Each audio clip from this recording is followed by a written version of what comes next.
할렐루야. 오늘 또 에덴교회 주일 일부 예배 나오신 모든 분들을 주님의 이름으로 환영하고 또한 축복합니다. 우리 이 시간 다 함께 사도신경으로 신앙 고백하며 예배 자리로 나아가도록 하겠습니다. 전능하사 천지를 만드신 하나님 아버지를 내가 믿사오며 그 외아들 우리 주 예수 그리스도를 믿사오니 이는 성령으로 잉태하사 동정녀 마리아에게 나시고 본디오 빌라도에게 고난을 받으사 십자가에 못 박혀 죽으시고 장사한 지 사흘 만에 죽은 자 가운데서 다시 살아나시며 하늘에 오르사 전능하신 하나님 우편에 앉아 계시다가 저리로서 산 자와 죽은 자를 심판하러 오시리라.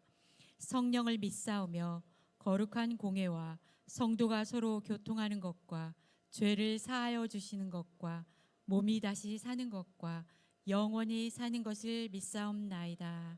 아멘.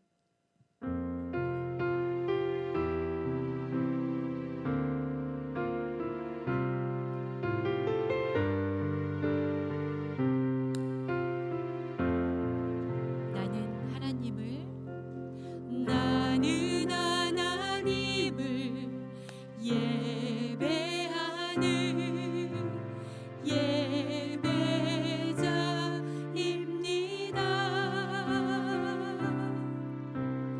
내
마지막 찬양은 몸이 불편하지 않으시면 우리 다 함께 일어나셔서 하나님께 찬양 올려드리도록 하겠습니다.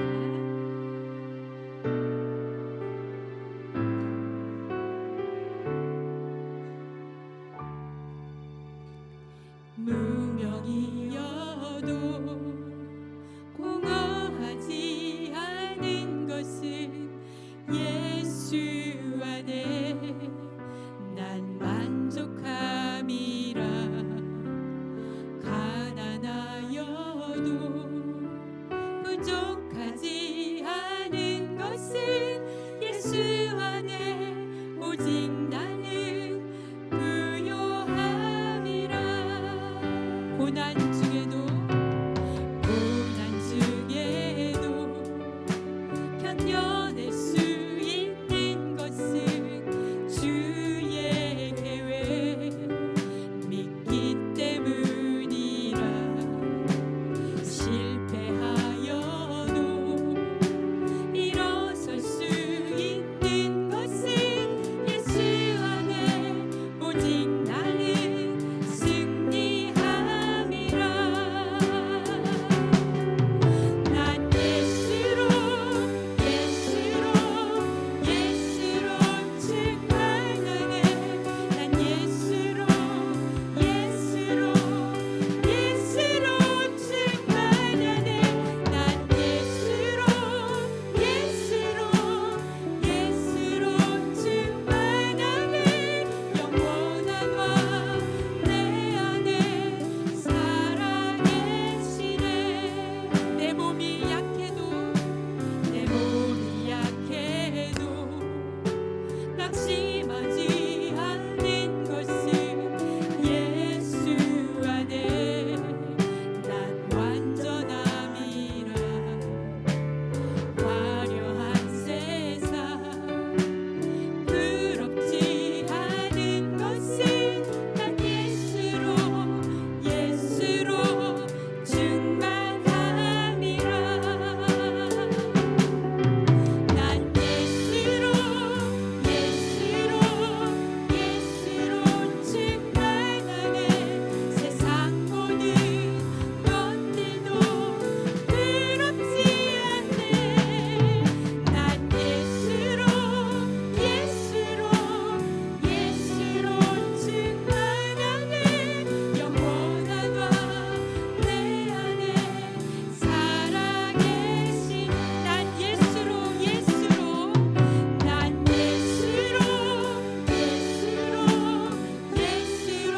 충만하네. 세상 모든 풍파도 두렵지 않네.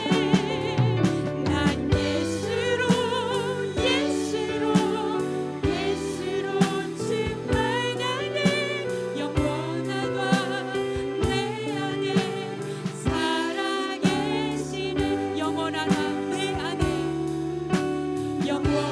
왕 내 안에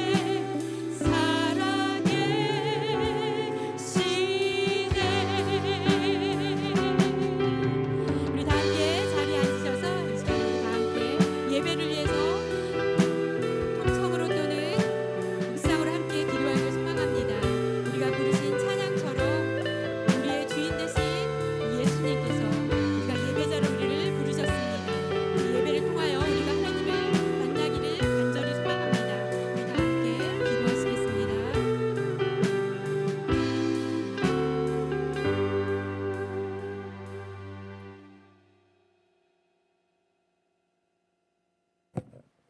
다 같이 기도하겠습니다. 거룩하신 하나님, 새해 1월 마지막 주일을 맞아 다시 한번 주님의 이름을 부르며 예배 자리에 섭니다. 한 해를 시작하며 세웠던 많은 다짐을 벌써 흩어지지 않도록 우리의 마음을 붙들어 주시옵소서. 말로만 신앙으로 아니라 삶으로 드러나는 믿음을 선택하게 하여 주옵시고, 세상에 속한 하나님의 선한 뜻을 거스러 욕망의 삶을 살던 지난날 시간을 회개합니다. 진리로 따르며 하면서 세상에 주는 유혹에 타협하여 진리를 외면하고 죄악을 용서하여 주옵시고 입술과 혀로 거짓 언어로 씻어 주시고 손과 발의 죄악한 행위를 씻어 주시옵소서. 우리의 삶의 우선순위는 오직 하나님을 두게 하시고 하나님의 나라와 의를 구하며 하나님의 영광을 위해 살아가게 하옵시고 먹고 마시는 문제로 인하여 걱정하지 않게 하옵시고 들의 꽃보다 풀보다 귀하단 하신 주님의 말씀처럼 믿는 자를 붙드시고 채우시는 하나님의 신뢰를 하게 하옵소서. 에덴 모든 성도님들이 육신의 건강을 지켜주시옵시고 혹은 질병으로나 고통을 받는 성도가 있다면 치료하는 역사가 있게 하옵시고 시험으로 인하여 넘어지는 자가 있다면 손잡아 일으켜 회복시켜 주시옵고 누구 한 사람도 물질로 인하여 힘들지 않게 채워 주시옵소서. 에덴 교회 2026년 한 해를 선장이 되어 하나님을 모시고 예수 중심 올해의 표처럼 말씀을 통하여 모든 부서가 한 마음과 한 뜻이 되어 주님이 원하시고 기뻐하는 사랑의 공동체가 되게 하나님의 뜻을 이뤄가는 교회가 되길 원합니다. 열심히 모이고 성령으로 기도하고 사랑으로 하나가 되어 맡겨진 사명을 감당할 수 있도록 지혜와 은혜를 주시길 원합니다. 이 공동체의 새해 복음의 빛의 열매를 살아가게 하시며 성도들이 기도를 다시 뜨거워지게 하옵소서. 섬기는 손길마다 성령의 새심을 주시고 죽어가는 영혼들을 교회를 통하여 예수님을 만나 영생에 얻는 복된 교회가 되게 하여 주시옵소서. 우리 교회가 이웃에게 소망의 빛이 되게 하시고 세계 열방 가운데 선교하는 교회가 되게 하옵소서. 지금 건축하고 있습니다. 건축 permit이 빨리 나와 공사가 지연되거나 어려움을 당하지 않도록 필요에 따라 채우시는 하나님 은혜를 더딥혀 주시옵소서. 청소년 영적 교육 훈련을 통하여 세상의 복음을 전파하는 교회가 되길 원합니다. 사역 박람회 성도님들 손길이 필요합니다. 보이지 않는 자리에서 헌신한 이들의 마음이 낙심이 아닌 기쁨을 부어 주시옵소서. 목회자와 모든 리더십에게 진리와 분별을 더하시고 한 사람 한 사람의 사랑의 방법이 아니라 주님의 마음을 품게 하옵소서. 말씀을 전하신 인척신 목사님께서 성령의 기름으로 부으셔 함께 하시고 선포되는 말씀을 통하여 우리가 모두 새로운 결단과 도전으로 나가게 하옵시고 각자 삶의 진리로 믿음의 열매를 맺으며 살아가게 하시고 하나님의 영광을 드러나는 삶을 살게 하여 주옵소서. 2026년도 변함없는 우리와 동행하여 주실 것을 믿으며 우리 주 예수 그리스도 이름으로 기도드립니다. 아멘.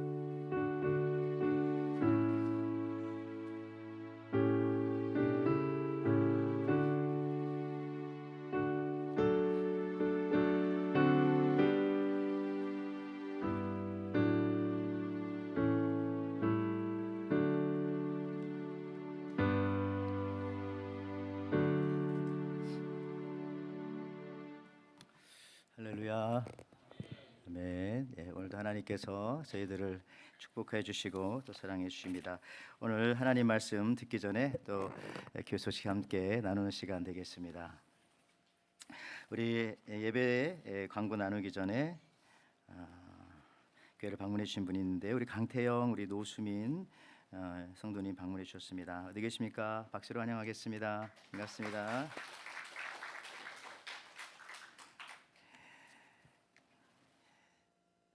몇 가지 광고 같이 드리겠습니다. 여러분 주보 한번 같이 보시면 좋겠는데요. 이번 주 수요일에는 저희가 그 재직헌신 예배가 있습니다. 여러분들 우리 장로님, 권사님, 집사님들 우리 모두 나와서 같이 말씀 듣기 원하는데 강사는 김항한 목사님 되겠습니다. 그래서 우리 수요 예배에 우리 재직들 다 나오셔서 이번 주 수요 예배 은혜 받으시는 시간 되시기를 바라고요. 우리 또 세금 보고를 위해서 헌금 내역 서원하시는 분들 또 안내 데스크에 또 사인업 해주시면 저희들이 또 준비하도록 하겠습니다. 우리 이제 사역 박람회 우리 지난주부터 했는데 이제 오늘까지 하기 원하는데 지난주에 이렇게 다 써지 못하신 분들이 계신 것 같습니다. 그래서 오늘 다시 한번 이렇게 넣었는데요. 혹시 못하신 분들 또 적어서 내주시면 되겠고요. 또 어떤 분들은 또 너무 이것 때문에 또 마음에 부담을 가지는 분이 한두 분 있었습니다. 한두 번. 대부분 이제 열심히 하시고 또 소수의 몇 분들은 관심도 없기도 할 수 있겠지만 또 몇 분들은 또 그걸 또 하고 싶은데 못하는 마음이 있으신지 굉장히 좀 마음에 부담이 있으셨는데 뭐 그렇게까지는 하지 마시고요. 하나님께서 주시는 그런 힘으로 하시기 바라는데 거기 보시면은 뭐 1, 2 이렇게 적혀 있습니다. 신청하신 숫자들인데요. 또 비어 있는 곳에 그렇게 신청해 주시기 바라고 또 많은 사람들이 있는 경우는 저희가 또 개별적으로 연락해서 좀 이렇게 나누도록 또 그렇게 하겠습니다. 오늘 가시기 전에 또 작성하셔서 내주시면 감사하겠고요. 그리고 우리 오늘 전도상 시상이 있습니다. 이제 1월 달 마지막 주인데요. 2025년도 또 마무리하고 또 2026년도 또 새롭게 여러분 영혼 구원을 위해서 영혼의 또 피셔 그 어부들이 되어서 나가실 텐데요. 우리 전도 2025년 전도상에는 우리 이선희 권사님, 강윤주 집사님, 우리 영인영 성도님 이렇게 있고요. 2024년대 저희가 시상을 못했는데 우리 혜영 클락 집사님이 계십니다. 우리 일부 예배 이 중에서 나오신 분 계신가요? 한 분도 안 계시. 일부가 우리 왜 이럽니까? 일부에 전도상이 좀 있어야 되겠는데 다 2부로 가신 것 같습니다. 근데 일부도 우리 분발하시면 되겠고요. 그렇지만 또 이것 때문에 또 너무 그렇게 또 큰 부담 갖지 마시고 그러나 책임감은 가지시기를 바랍니다. 우리 에덴 훌라 교실 다음 주 2월 첫 주부터 부활주의를 위한 또 훌라 연습이 있습니다. 오후 2시 30분에 시작되는데요. 우리 또 음악부장님이신 우리 최사일 사님에게 또 문의하시면 되겠습니다. 그 밖에도 우리 교우 소식 중에 우리 차수용, 최연숙, 우리 도연이 예리 가정이 또 직장이 옮겨져서 그렇게 시애틀로 또 이사도 가게 되어집니다. 또 이 가정을 위해서도 여러분 기도해 주시기를 바랍니다. 자, 오늘 하나님께서 저희들에게 주신 말씀 같이 나누도록 하겠습니다. 하나님께서 오늘 우리들에게 주시는 말씀은 창세기 7장 9절에서 10절 또 8장 6절에서 12절에 있는 그런 말씀입니다. 우리 한 절씩 먼저 교독하시고 은혜 나누겠습니다.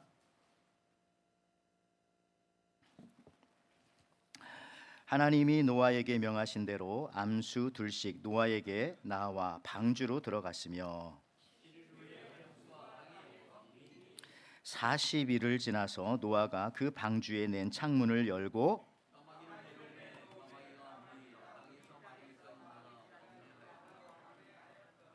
그가 또 비둘기를 내놓아 지면에서 물이 줄어들었는지를 알고자 하매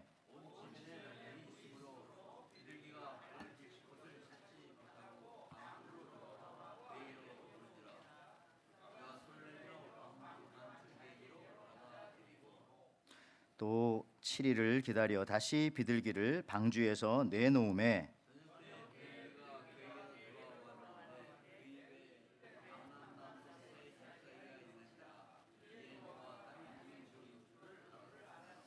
같이 읽습니다. 또 7일을 기다려 비둘기를 내놓음에 다시는 그에게로 돌아오지 아니하였더라. 아멘.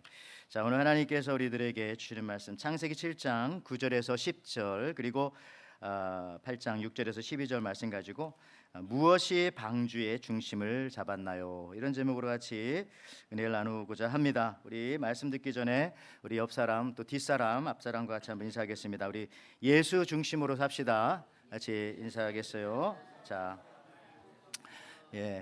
자, 우리 한 번 더 인사합니다. 인사 저기 뒤 앞도 좀 쳐다보면서 자, 중심이 없으면 멀미합니다. 자, 중심이 없으면 자, 멀미합니다. 자, 한 번만 더 인사하겠습니다.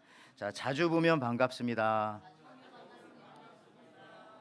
네, 그렇죠.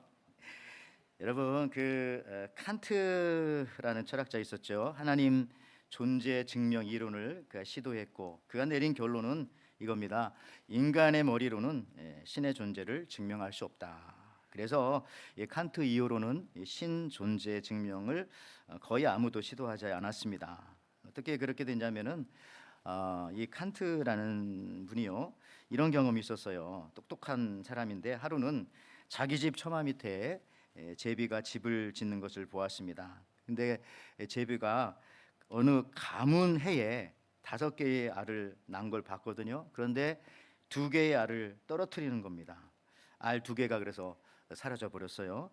칸트가 생각할 때에 이게 뭐지?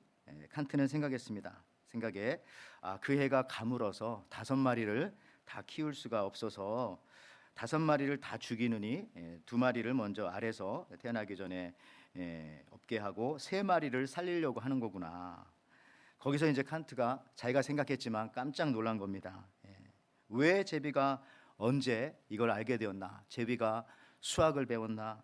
제비가 철학을 배웠나? 이때부터 칸트는 자기 일기장에 그렇게 기록하고 있어요. 나는 그때 경건한 두려움에 사로잡히게 되었다. 그러니까 무슨 얘기입니까? 내가 모르는 무엇인가가 있다. 이제 그런 얘기가 되겠습니다. 내가 모르는 무엇인가가 있다. 근데 이 칸트와는 정반대의 철학사죠. 생각을 가졌던 데이비드 휴미라고 하는 사람은요. 이 사람조차도 귀납적 인식의 한계 뭐 이런 내용을 설명하면서 그런 얘기를 했어요. 성탄절이 가까우면서 사람들이 거위에게 먹을 것을 많이 줍니다. 그때 거위는 아유 주인이 최근 들어서 나에게 이렇게 먹을 걸 많이 주니까 나를 무척 사랑하나 보다. 이게 막 그런 생각이 드는 그게 들었겠죠.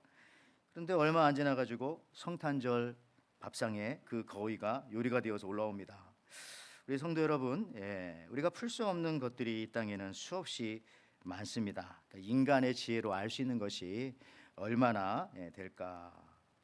결국 인간의 생각을 통해 하나님의 큰 계획을 이해한다는 것 그 자체가 사실은 우스운 일이죠.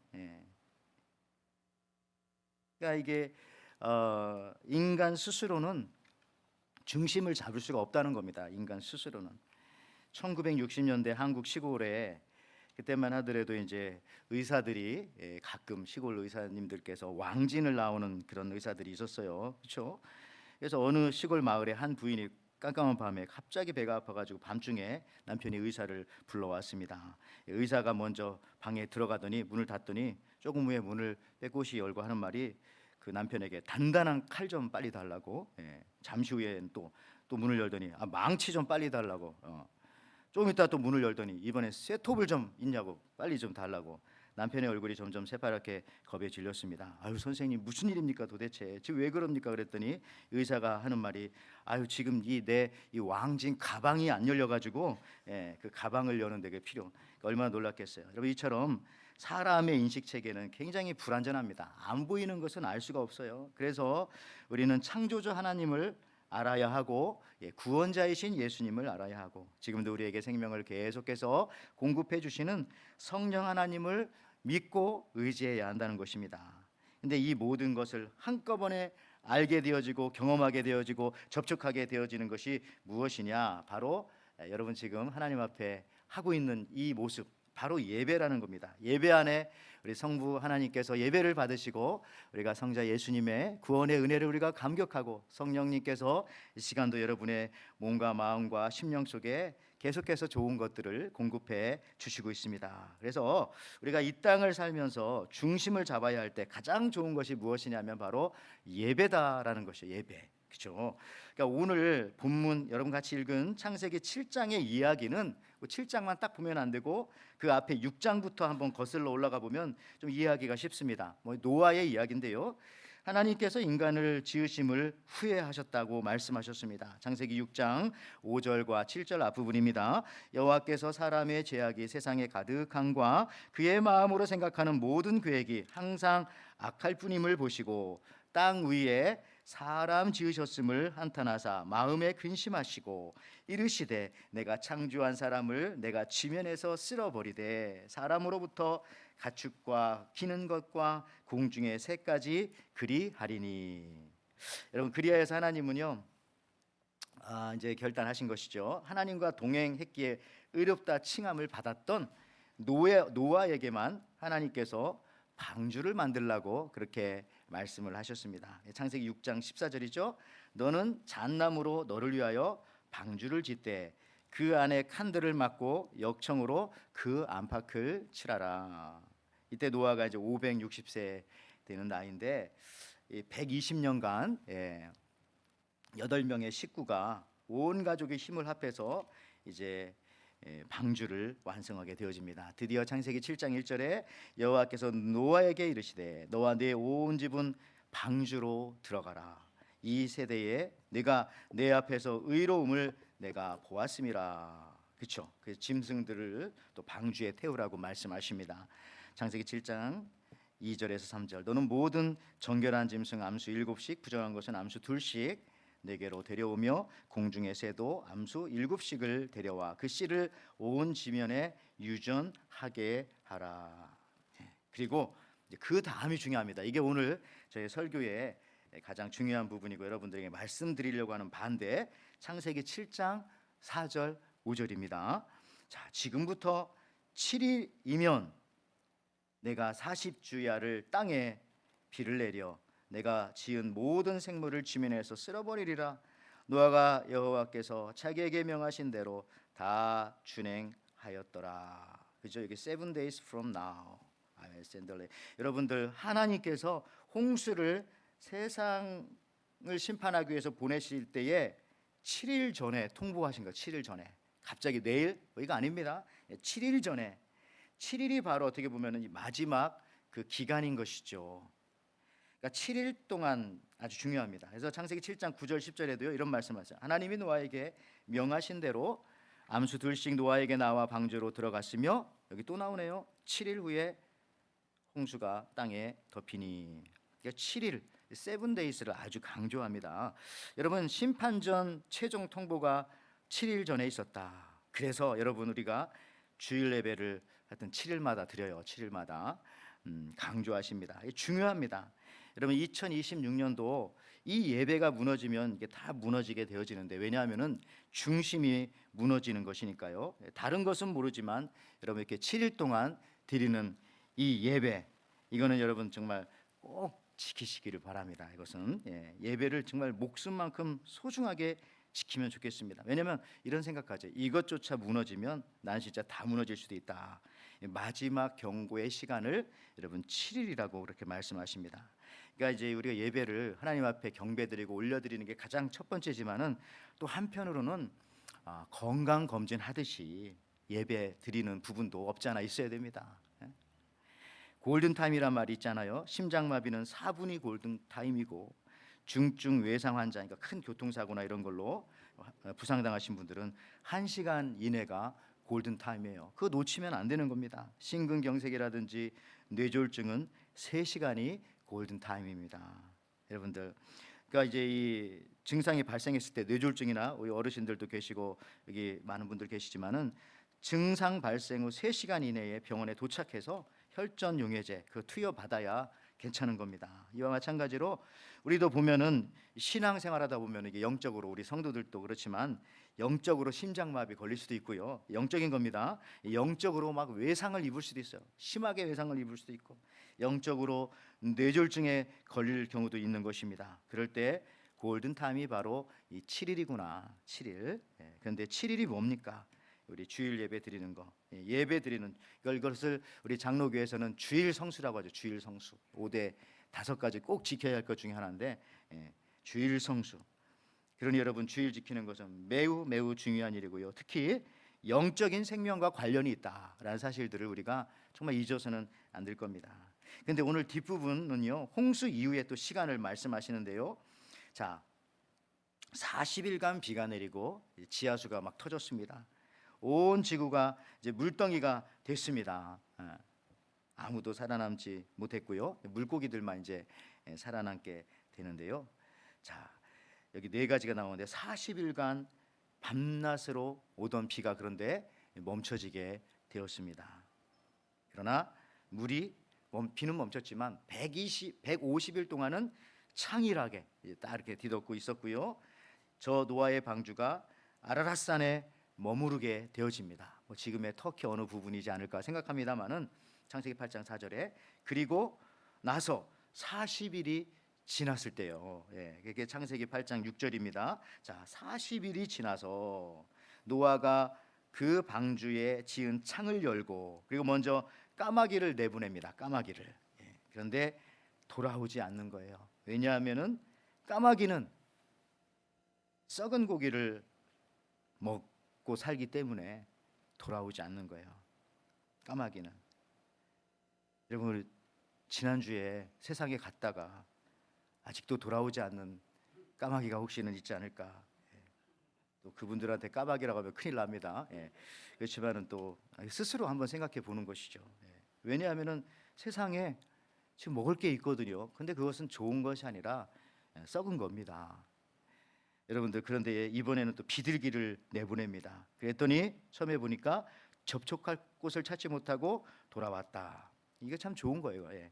그래서 또 다시 7일을 기다렸어요. 7일을. 창세기 8장 10절에 또 7일을 기다려 다시 비둘기를 방주에서 내어놓음에 이번엔 뭘 물고 왔어요? 감람나무 잎사귀를 물고 돌아왔습니다. 비둘기는 이제 처음에는 접촉할 곳이 없으니까 그러니까 여러분, 저나 여러분들도 참 세상이 너무 좋으면 안 되고 세상에 나갔더니 이 뭐 발붙일 곳이 없구나. 또 예배드리러 가야지. 7일마다 오는 거예요. 7일이 너무 짧으면 수요일도 오면 3일마다 오는 거고, 그것도 나는 정말 세상이 너무 힘들다, 발붙이기 어렵다.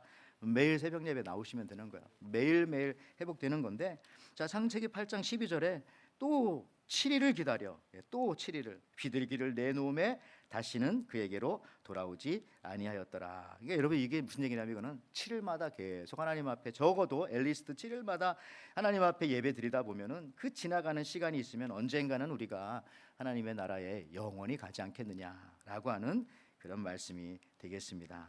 여러분, 이제 비둘기가 자유롭게 먹고 살 수 있게 되었기 때문에 돌아오지 않아요. 여기서 계속 반복되는 말이 뭡니까? 7일, 그리고 또 7일이라는 이 단어가 굉장히 중요합니다. 만약에 노아가 한국 사람이었으면은 뭐 매일매일 그냥 빨리빨리 비둘기를 내보냈을 텐데, 하여튼 노아는 7일마다 왜 그랬을까? 궁금하지 않습니까? 노아는 항상 7일을 지켰어요. 7일을. 왜 그랬을까? 여러분, 여기에 비밀이 있다고 생각합니다. 노아의 삶의 패턴이 7일 있어요. 삶의 패턴이 7일. 노아는 배 안에 있을 동안에도요 7일 간격으로 무엇인가를 했을 것 같아요. 무엇인가를. 그게 바로 예배, 제사, 그죠? 7일마다. 여러분들, 7일 간격으로 노아는 계속해서 그 방주 안에서도, 바깥에 홍수가 일어났지만은 제사를 드렸던 겁니다. 방주 안에 온 가족이 특별한 어떤 그 엔터테인먼트도 없었을 텐데 그저 동물 밥이나 주고 청소하고 했겠지만은 제일 중요한 것은 그 모든 일들이 7일 단위로 돌아갔다는 그런 사실입니다. 그러니까 예배가 방주 안의 삶의 중심이었다는 거예요. 방주의 중심을 무엇이 잡았느냐? 바로 매일 정해진 시간에 드려지는 그 예배가 방주의 중심을 잡고 있었다는 겁니다. 그렇지 않습니까? 거기서 어떻게 살았겠어요? 371일 동안 얼마나 답답하고. 하나님의 창조의 사이클이 바로 7일이라고 하는 그런 단위입니다. 그런데 오늘 보니까 구원의 사이클도 이게 바로 마찬가지더라. 적어도 우리가 영적인 생명의 연료를 공급받는 것은 적어도 여러분 7일입니다. 앨리스트 7days예요. 이게 바로 골든 타임이라는 겁니다. 이것마저 놓치면은 안 됩니다. 그래서 2주 이상 여러분들 우리 주일 예배 빠지면은 회복하는 분들도 가끔 계시긴 하지만 쉽지는 않아요. 과거에는 그래서 꼭 목사님들이 신방하고 그래서 2주 이상 빠지면 오지 말라고 해도, 근데 요즘엔 뭐 하와이는 그게 어렵다고 합니다만은 그렇습니다. 여러분, 미국 교인들 사이에서 거북이 교인이라는 터를 크리스찬이라고 하는 그런 말이 있지 않습니까? 거북이 교회는 다니지만 신앙생활을 막 교양생활처럼 하는 성도들을 일컬어서 그렇게 하는 말이라고 합니다. 그러니까 하고 싶으면 하고, 취미생활이니까 신앙생활도 어차피 안 하고 싶으면 안 하고, 가고 싶으면 가고, 안 가고 싶으면 안 가고, 시간 나면 가고, 바쁘면 안 갈 수도 있고. 여러분, 이 말은 왜 이 터를 크리스찬이라고 했냐면은 거북이의 두 가지 특징 때문에 그렇다고 합니다. 첫째로, 거북이는 오랜 기간을 먹지 않아도 생명을 유지할 수가 있다고 합니다. 사람은 음식과 물을 전폐했을 경우에 일주일 정도 살 수 있다고 합니다. 몸집이 작은 새 같은 경우는 10일 정도 그렇게 살 수가 있고요.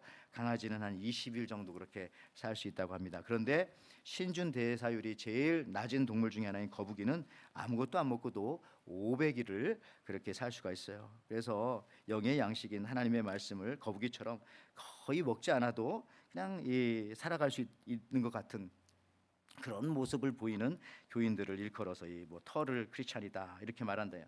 또 한 가지 둘째는 이 거북이의 강력한 목의 힘이에요. 거북이의 목의 힘은 워낙 강해가지고 그 목을 등껍질 사이에 싹 집어넣으면은 그 어떤 장사도 그걸 꺼낼 수가 없다고 하지 않습니까? 그런데 그 옆에다가 불을 살짝 이렇게 피워놓으면은 좀만 따뜻하게 해주면은 또 금방 목을 쭉 이렇게 뽑아낸답니다. 거북이 사진 한번 보여주면 징그럽지 않습니까? 저렇게 목을 쭉 빼낸대요.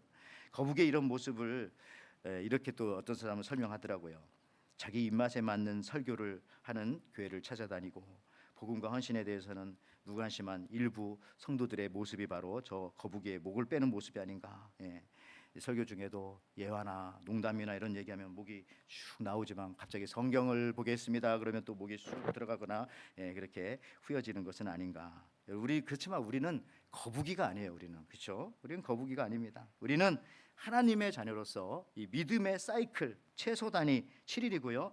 예배고요. 예배를 통해서 우리는 살고 예배를 통해서 우리는 죽고하는 그런 사람들이라는 겁니다. 그래서 2026년도 1월 이 첫째 달이지 않습니까? 올 한 해 다른 무엇보다도 우리가 지키고 또 이끌어 가야 되고 가장 먼저 해야 될 것이고 우리의 삶과 리듬 패턴에 꼭 있어야 우리가 중심을 잡을 수 있는 것은 바로 이 예배다. 또 예배 중에서도 우리 주일 예배, 우리 여러분들 주일 예배 나오시니까 주일 예배만큼은 우리가 목숨을 걸고 한번 2026년도는 한번 지켜보겠다. 하나님께서 그런 사람들을 결코 손해보게 하지 아니하시고 결코 서운하게 하지 아니하시고 결코 빈손으로 돌려보내지 아니할 것이다. 이런 믿음을 가지시기 바라는데요. 또 오늘 본문에 자주 나오는 말이 기다려라는 말이 기다려. 또 7일을 기다려. 여러분에게 정말 이 예배가 기다려지십니까? 기다려. 요한 웨슬레가 자기 아버지가 구원받았는지 궁금해가지고 걱정되었다고 하잖아요. 아버지도 목사님이었는데, 근데 하루는 그 자기 아버지가 웨슬레에게 와서 하는 말이 그랬대잖아요. 너는 어떻게 매일 그렇게 새롭게 설교를 하냐? 난 매주일 기다려진다. 근데 요한 웨슬레 자기도 깜짝 놀란 거예요. 나는 똑같은 얘기 늘 비슷하게 항상 같은 설교를 했는데 아버지가 내 설교를 새롭다고 하니 그것도 또 매일 다음에 무슨 얘기 할지 기다려진다고 하니 요 얘기 듣고 요한 웨슬레의 마음에 안개가 싹 갇히면서 야, 우리 아버지 진짜 구원받은 분이시구나. 우리 아버지 천국 백성이구나. 이걸 깨닫게 되었다는 것입니다. 여러분 그랬어요. 하나님의 말씀이 그 말이 그와 같으면은 그렇죠? 그냥 맨날 그 말이 그냥 그와 같고 또 한 얘기 또 하는 것 같고 뭐 하여튼 자다 일어나도 또 그 얘기고 뭐 지난주에도 이번 주에도 다음 주에도 비슷할 것이다 생각하면 은혜가 없는 거예요. 그게 아니라 늘 새롭게 그래서 기다려줘야 되는 겁니다. 여러분 같은 것은 기다리지 않잖아요, 그죠? 아침에도 갈비를 주는데 엄마가 점심에도 갈비를 주고 저녁에도 갈비를 주고 내일도 갈비를 주고 일주일 내내 준다면 그게 기다려지겠습니까? 걱정이 되죠. 근데 매일 새롭게 준다면은 오늘은 무엇을 주실까? 다음엔 또 무엇을 주실까? 기다려지는 것이 있어야 돼요. 그것은 새롭다는 겁니다. 기다려진다는 것은 창세기 8장 10절 말씀에 또 7일을 기다려 나오잖아요. 창세기 8장 12절 말씀에 또 7일을 기다려. 여러분 기다리면서 7일마다 더 간절히 기다리게 되는 겁니다. 왜냐하면은 적어도 우리가 7일마다 하나님의 양식을 공급받아야 하기 때문에. 여러분 그 1930년대에 미국에서는요 대형 슈퍼마켓가 그때부터 시작되었어요. 1930년대부터. 오래전 여기 이민 오신 분들도 1930년 전에 오신 분들은 안 계시겠죠. 여러분 우리가 미국에 와서 처음 놀랬던 것은 무엇입니까? 그 큰 식품점. 깜짝 놀라는 거예요. 이렇게 큰 식품점에 어떻게 이렇게 많은 것을 진열해 놓고 사람들이 와서 먹고 사가고 또 채워질까? 처음에 이는 슈퍼마켓이라는 이름을 짓지 않고요. 드라이 구스라고 하는 그런 이름으로 이렇게 가게가 원래는 시작되었대요. 그러니까 잘 이제 상하지 않는 것들이었겠죠. 처음에는 유통기한이 긴 거. 그런데 여기저기서 이제 또 신선한 그런 식품들이 들어오기 시작합니다. 시금치, 토마토, 육류, 계란, 우유 등이 들어오면서 저 드라이구스라고 하는 그 식품점이 저것이 바뀌어가지고 정말 우리가 잘 부르는 슈퍼마켓이 된 거예요. 근데 사실 이 슈퍼마켓은요, 그냥 슈퍼마켓이 된 것이 아니라 미국이 농업이 발전하면서 저게 만들어질 수밖에 없었어요. 무슨 얘기냐면은 토마토가 처음에는 한 나무에 10개밖에 안 열렸는데 농업 기술이 발달하다 보니까 한 나무에 100개가 열리는 거예요. 100개가. 이걸 어떻게 하겠어요? 그래서 저 대형 마켓들이 만들어지게 된 것이죠. 그 슈퍼마켓이 가능하게 되었던 것입니다. 그런데 그 과거의 냉전 체제 속에서 있을 때에 이제 미국의 이런 것들을 막 부러워하면서 그 당시 뭐 소련이라겠죠. 거기도 부러워하고 동부 유럽 쪽에 사람들도 굉장히 부러워했는데 그 중에 한 나라가 유고슬라비아라는 나라가 이걸 보고서 너무 부러워가지고 자기 나라에도 슈퍼마켓을 시작했어요. 처음으로 미국 똑같이 카피해가지고. 그런데 잘 안 됐습니다. 왜냐하면은 그 이유가 뭐냐면 농업 발전이 기반이 되어져 있지 않으니까 뭐 건물만 크게 져놓고 저렇게 쉘프만 많이 만들어놔도 이게 뭐 농업이 공급이 되지 않잖아요. 그러니까 텅텅 비게 되어지고 나중에는 망했고 결국 저것 때문에 유고 정권도 저렇게 나라가 막 갈라지면서 그냥 거의 망해 버린 거예요, 사실은. 그러니까 여러분 무슨 얘기냐면 그냥 겉만 잘 된다고 잘 되는 것이 아닙니다. 속이 영적으로 가득 채워져야 되는 거예요. 모든 것을 할 때 항상 그 하나님 앞에 드리는 이 예배가 딱 기반이 되어져야 합니다. 예배 잘 드리고 나서 우리가 춤도 춰야 되고, 예배 잘 드리고 나서 우리가 봉사도 해야 되고, 예배 잘 드리고 나서 우리가 여러 가지 사역들도 감당해야 되는 거죠. 이 보이지 않는 부분이 더 중요합니다. 그래서 우리 에덴교회는 보면은 여러분 이제 생명의 삶도 오늘 가져가시겠지만은 매일 큐티하는 분들도 계시고 보이지 않는 부분에서 매일 새벽 예배 드리는 분도 계시고 성경 읽게 하는 팀들도 있고요. 우리 1:1 제자 양육도 있고 무엇보다도 또 예배 드리시는 이런 것들이 밑바탕이 되어져 있기 때문에 이것이 가능하지 않나 생각합니다. 그래서 가장 중요한 예배가 기반이 든든해야 모든 것이 원활하게 공급되어지고 이렇게 건강하고 강건하게 되어질 수 있다, 이렇게 말합니다. 여러분 성경은 말씀합니다.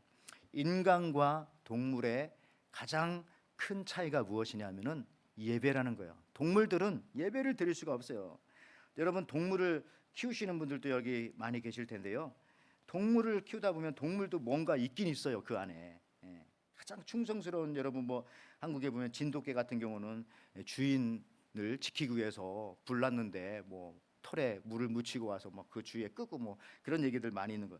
미국에도 보면은 그 어린 시절에 여러분들 읽으셨던 시튼의 동물기에 보면 거기 그런 얘기들 많이 나오지 않습니까?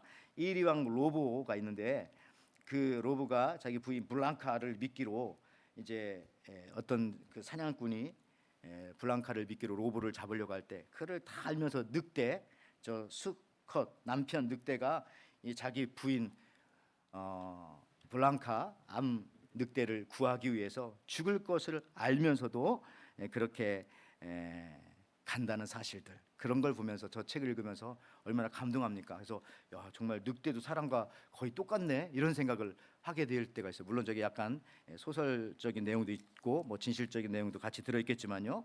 또 저희 시튼의 동물기에 보면 그런 얘기도 나와요. 거기 보면은 저 곰도 나오지만 곰, 새끼 곰이 가장 좋아하는 게 그 가재 새우라고 합니다. 가재 새우. 근데 그것을 새끼가 먹을 수 있도록 저기 콜로라도에 가면 그 산 밑에 강이 흐르는데 거기 곰이 많잖아요. 곰이 막 어미곰이 무거운 돌을 막 딱 들어요. 그럼 그 밑에 있던 그 새우들을 새끼 곰이 가서 막 먹어요. 먹을 때 그때 저 멀리서 포수가 총을 팍 쏩니다. 그러면은 무거운 그 돌을 들고 있는 그 어미곰의 배, 어깨 이런 데 막 총이 탁 맞아요. 그러면 우리가 동물이라면은 아이고 아파하면서 이걸 딱 내려놓을 것 같은데 내려놓지 않는 거예요. 밑에 새끼 곰이 지금 새우를 먹고 있으니까 끝까지 이렇게 버티는 그런 모습들을 보면서 이 시튼의 동물계에서는 야, 무언가 있다 저 동물들에게도, 이런 얘기를 하는데 여러분들 그래요. 이걸 보면은 동물에게도 본능을 뛰어넘는 무엇인가는 있지만은 그러나 가장 중요한 예배는 없잖아요. 예배. 곰들끼리 모여서 뭐 예배 드린다는 거 들어봤어요? 개들끼리 모여서 예배드리는 거 들어봤습니까? 그러니까 인류학적으로도 그렇고 신학적으로도 그렇고 이 예배라는 것이 바로 인간과 동물을 구분짓는 굉장히 중요한 척도이기도 하다는 겁니다. 짐승의 혼은 있을지 모르겠지만 짐승에게는 영혼이라는 것이 없어서 하나님을 예배할 수가 없다. 그죠? 그래서 예배 없이 일주일을 생활하는 것은 기분 나쁘게 듣지 마시고 짐승처럼 사는 것일 수도 있겠다. 이런 생각을 하면서 놀라게 돼요. 전도서 3장 21절 말씀에 인생들의 혼은 위로 올라가고 짐승의 혼은 아래 곧 땅으로 내려가는 줄을 누가 알랴. 그렇죠? 예배가 있는 삶이 진정한 인간다운 삶이다라고 그 구별되어지는 점들을 그렇게 말하고 있습니다. 원래 구약 시대는 안식일을 지켰어요. 지금의 우리의 토요일이 되겠죠. 그런데 예수님께서 부활하신 다음부터는 모든 율법이 완성되었기 때문에 그 다음 날, 그 안식 후 첫날 예수님 부활하신 날을 주님의 날로, 로도스데이라고 주의 날로, 그래서 우리가 주일이라고 부르죠. 일요일이라고 안 부르잖아요. 주일로 우리가 지키는 겁니다. 사도행전 20장 7절 말씀, 안식 후 첫날에 우리가 떡을 때려 하여 모여. 그다음에 고린도전서 16장 2절에 여기 중요합니다. 매주일 첫날에, 이거 한 번이 아니라는 거예요. 여기도 역시 초대교회도 어떤 사이클이 있었어요. 그러니까 매주일 첫날에 너희 사람들이 이렇게, 요한계시록 1장 10절에도 주의 날에 내가 성령에 감동되어 내 뒤에 나는 나팔 소리 같은 큰 음성을 들었으니, 그렇죠. 내 마음대로가 아니라 아무 때나 뭐 그냥 하고 싶을 때 하고 안 하고 싶을 때 안 하고, 그러면 큰일 난다는 거죠. 딱 정해놓은 사이클이 있고요. 그 사이클대로 우리가 하나님 앞에 예배, 그러니까 정기적인 예배가 굉장히 중요하다. 적어도 7일에 한 번은 서로 보고 만나야 한다. 하나님을 만나고 우리 또 믿음의 공동체 성도들을 서로 만나야 한다는 것이죠. 뭐 여러분 이 얘기는 누구나 다 아는 얘기지만 어떤 남자가 착하고 예쁜 아랫마을 줄리에게 연애 편지를 1년 동안 보냈는데, 정말 1년 후에 이 줄리가 결혼식이 있었는데, 줄리의 결혼식이 있었는데, 근데 이 줄리와 그 편지를 보낸 그 남자와 결혼한 것이 아니라 줄리에게 날마다 편지를 전해줬던 그 우편 배달부와 이 줄리가 결혼한 얘기는 알잖아요. 편지가 중요한 것이 아니라 자주 보는 사람과 결혼을 하게 되더라. 대부분 사람들은 친숙한 것을 좋아하고요, 낯선 것은 불편해합니다. 낯가린다고 하죠. 사람들은 특별한 관계가 아닌 이상 그냥 자주 보면 볼수록 정이 가고 우호적인 관심을 갖게 되는 거예요. 이것을 우리가 에펠탑 효과라고 하잖아요. 지금부터 120년 전에 프랑스 대혁명 100주년 기념으로 에펠탑을 만들자고 하자 파리의 시민과 또 예술가들이 반대를 했어요. 1만 5천여 개의 금속, 250만 개의 나사못으로 연결시키는 7,000톤의 저 철굴 구조물, 예술의 도시 파리에 대한 모독이며 고풍스러운 우리의 분위기를 바꿀 것이다 하고 반대했어요. 그래서 처음에 시작 못하다가 20년 뒤에 해체한다는 조건으로 저 에펠탑을 짓게 되었는데, 짓고 나서도 막 사람들 다 반대 운동하고, 소설가 모파상 같은 경우는 자기 동상 몽소공원에 세웠는데 저 에펠탑 바라보지 않게 해달라고 해서 이렇게 거꾸로 뭐 돌려놓기도 하고, 약속한 20년이 지났을 때 저걸 철거해야 되는데 안타깝게도 그 에펠탑 위에 이 뭐 전기 장치라든지 그 통신 이런 것들이 다 있었기 때문에 결국은 취소하지 못하고, 근데 지금은 여러분들 오히려 수많은 관광객들을 끌어들이는 매력적인 건축물이 되어 있지 않습니까? 파리에 가는데 에펠탑 앞에서 사진 안 찍는 사람은 저는 거의 한 명도 못 본 것 같아요. 그렇죠? 파리에 갔다고 하면서 안 찍는 사람 없어요. 여러분 물건도 자주 보면 볼수록, 사람도 자주 보면 볼수록 이게 좋아지는 거죠. 당연하죠. 하나님도 자주 보는 사람 좋아하시는 겁니다. 그래서 하나님께서 말씀하시기에 야고보서 4장 8절 말씀에 하나님을 가까이 하라. 그리하면 너희를 가까이 하시리라 할 때, 이 가까이라는 말은 거리적인 개념도 있겠지만 그거보다도 좀 자주 좀 보자라고 하는 하나님의 말씀인 것 같아요. 좀 자주 볼 수 있도록 하자, 우리 자주 좀 보자고 하나님께서 그렇게 말씀하시는 겁니다. 말씀을 마치면서 우리가 노아의 방주로 들어가는 것을 1차 엑소더스라고 한다면은, 또 노아의 방주에서 나오는 것은 2차 엑소더스라고 그렇게 부르기도 하는데요. 근데 노아가 나와서 처음으로 한 일이 또 무엇이냐면은 역시 이때도 예배드리는 거예요. 창세기 8장 20절에 노아가 여호와를 위하여 단을 쌓고 모든 정결한 짐승 중에서와 모든 정결한 새 중에서 취하여 번제로 단에 드렸더니, 나오자마자도 예배 드린 거. 왜? 그런 패턴이 이미 방주 안에서 있었기 때문에, 그러니까 예배가 노아의 삶의 중심에 있었기 때문에 그렇습니다. 그래요. 노아는 방주에서 371일 동안 무엇을 했을까? 노아의 홍수 속에서 방주 안에서 371일 동안 그냥 비그치기만을 기다린 것이 아니라 그 안에서도 계속해서 예배를 드렸다. 7일을 간격으로 삶의 매듭을 지으면서 그의 인생이 높이 쌓아 올라갔다라고 하는 사실들입니다. 여러분, 예배가 여러분의 삶의 중심이 될 때에 우리들의 모든 시험과 환난과 또 지금 당하는 이 문제에 침몰당하지 않고 지루하거나 권태롭지 않게 살게 되는 것이에요. 여러분들 승리하는 또 한 번의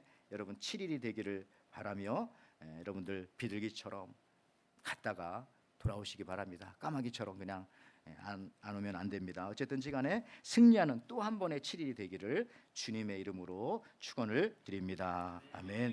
하나님 아버지 감사합니다. 하나님을 믿고 하나님을 섬기는 저희들 예배가 우리 삶의 중심이 된 걸 믿습니다.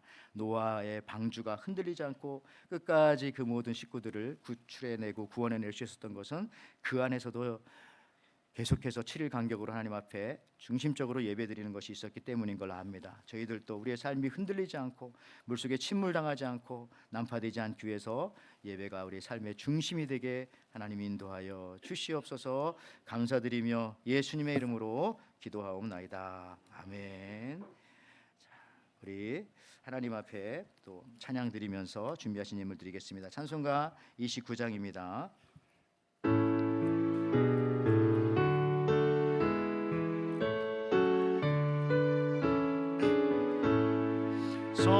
성도여 다 함께 할렐루야 아멘. 주 찬양하여라 할렐루야 아멘. 주로자 앞에서 택하신 은혜를 다 찬송하여라 할렐루야 아멘. 만문을 열어라 할렐루야 아멘. 온 하늘 울려라 할렐루야 아멘. 인도자 되시며 친구가 되신 주 그 사랑 끝없다 할렐루야. 우리 다 일어나셔서 찬송합니다. 주 찬양하여라 할렐루야 아멘. 찬양은 끝없다 아멘. 거룩한 집에서 춤춰 기리며 늘 찬송 부르자 할렐루야 아멘. 하나님 아버지 감사합니다. 오늘 또 저희들 또 세상에 나갔다가 또 발붙일 곳이 없어서 이렇게 주님 전에 나와서 예배하는 가난한 심령들입니다. 하나님, 심령에 가난한 자가 드리는 이 예배를 하나님께서 기쁘게 받아주시는 줄을 믿습니다. 그러나 우리가 세상 가운데 살 때에도 하나님께서는 또 이 모양 저 모양으로 공급해 주셔서 저희들이 또 부족하지 않게 살았음을 이 시간 감사드리며 주님 앞에 주신 예물을 다시 되돌려 주님 앞에 거룩하게 올려드립니다. 하나님, 이 예물을 주님께서 기쁘게 또한 받아주실 줄을 믿습니다. 우리 성도님들 일터와 사업장과 기경하는 모든 삶의 현장 속에서도 매일매일 예배가 삶의 중심이 되게 하시고, 그래서 흔들릴지라도 흔들리지 않는, 다시 중심 잡고 더 온전히 나아가는 저들의 모든 삶의 모습들, 또 일터의 모습들, 현장의 모습들 될 수 있도록 축복하여 주시옵소서. 특별히 연약한 자들에게 하나님께서 그와 같은 은혜를 더하여 주시리라고 믿습니다. 이제는 우리 주 예수 그리스도의 은혜와 하나님의 사랑과 성령의 교통하심이 노아가 370일 동안 방주 안에서 7일 간격으로 제사 예배하면서 견디다가 묻을 밟았듯이, 그 방주 안에서 오히려 그 시간 속에서 하나님의 크신 임재를 경험했듯이, 나도 예배의 패턴과 박자감으로 남은 평생을 중심 잡고 살겠다고 결단하며 돌아가는 우리 에덴의 모든 우리 형제자매들 위해, 또한 아직도 거룩한 예배무리에 속하지 못한 사람들에게 주의 복음을 전하겠다고 결단하며 돌아가는 모든 무리들 위해, 저들의 가정과 사업과 자녀 위에 지금부터 영원토록 함께 있을지어다. 아멘.